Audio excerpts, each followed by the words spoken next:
अजितदादांसोबत न दिसणारे गिधाडं आता दिसू लागले आहेत. सुनेत्रा पवार यांनी अचानक जमलेल्या या ढेकणांवर लक्ष ठेवावे, मनोज जरांगे पाटील यांचा सल्ला.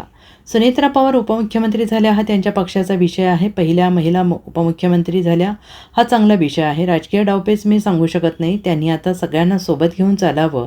आता गिधाडं घिरट्या घालायला लागलेली आहे, त्यांच्यावर लक्ष ठेवावं लागेल. अजितदादांसोबत न दिसणारे गिधाडं आता दिसू लागलेली आहेत. सुनेत्रा पवार यांनी अचानक जमलेल्या या ढेकणांवर लक्ष ठेवावं असा सल्ला यावेळी मनोज जरांगे पाटील यांनी सुनेत्रा पवार यांना दिला आहे. काही अडचणीमुळे सुनेत्रा पवार यांनी तातडीनं उपमुख्यमंत्रीपद स्वीकारलं असावं. पार्थ आणि जय यांना दादांनी काही सल्ला दिला असेल तर त्याचं त्यांनी पालन करावं असंही मनोज जरांगे पाटील यांनी म्हटले. आपल्यासोबत कोणती चर्चा झाली नाही असं शरद पवार यांनी म्हटलं होतं. त्यावर देखील मनोज जरांगे पाटील यांनी प्रतिक्रिया दिली आहे. हा त्यांचा डावपेच असू शकतो, मी सांगू शकत नाही. सगळ्यांना घेऊन चालावं.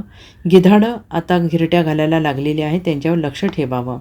हे ढेकणं आणि गिधाडं घात करू शकतात. सुनेत्रा पवार या पवार कुटुंबाला सोबत घ्यावं. हे ढेकणं खूप रक्त पिऊ शकतात, त्यावेळी कुटुंब त्यांच्या कामाला येईल असं जरांगे यांनी म्हटलंय. म्हणजे कुटुंबात देखील संवाद झालेला नाही असं दिसतंय पवारांच्या म्हणण्यानुसार. एकतर पुन्हा तिथंच विषय येतो तर त्यांचा राजकीय डावपेच असू शकतात, काय असू शकतं.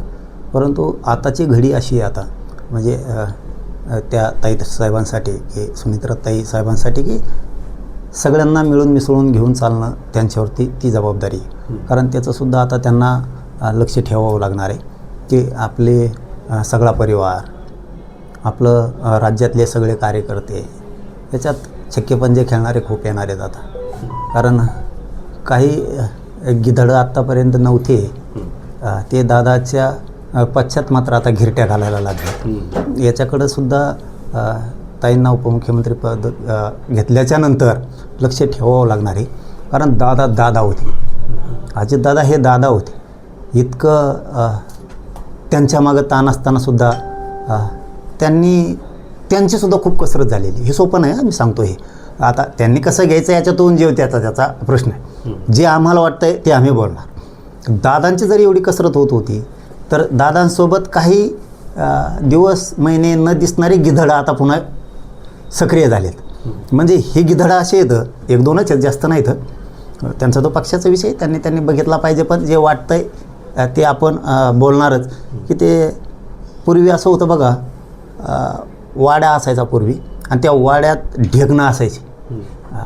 आणि ज्या घरानं मोठं केलं त्या ढेकणाचं काम असायचं त्याच घरातल्या माणसाला चावायचं, रक्त प्यायचं. असे काही गिधडं येतं, काही ढेकणं येतं तिथं आसपास. त्यांच्यावर मात्र लक्ष ठेवलं पाहिजे. त्यांची बोलण्याची पद्धत वेगळी असती. हे ताई साहेबांसाठी आता आपण उपमुख्यमंत्री होत आहे, आपल्याला दादाचा वारसा चालवायचा आहे, पवार परिवाराचा वारसा चालवायचा आहे, राज्यातली काटेकोरपणानं प्रशासनावर लक्ष ठेवायचं आहे तुम्हाला. त्याच्यासाठी हे फक्त आमचं सांगणं आहे, ऐका म्हणत नाहीत आम्ही, सल्लाफल्लासुद्धा नाही.